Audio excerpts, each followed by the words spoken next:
14 घंटे तक मेरे मुंह के ऊपर कपड़ा बांध के रखा। हाँ। ये मेरे हैंड कफ्स हैं। हाँ। मैं आजाद शहरी हूँ इस मुल्क का। हाँ। मुझे नंगा किया गया। हाँ। मेरे चपेटे मारी गई मुंह के ऊपर।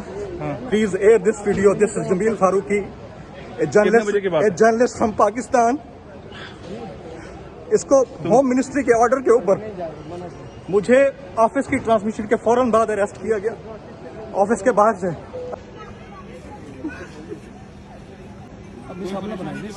होम मिनिस्ट्री के ऑर्डर पे just because I am speaking तो राइट है।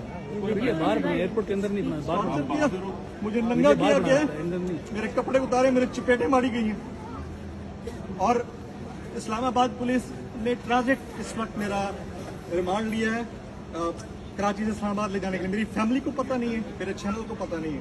आप प्लीज ये बात पहुंचाएं। आप बिल्कुल परेशान नहीं हैं, पूरी कौम आपके साथ है, पूरा पाकिस्तान आपके साथ है।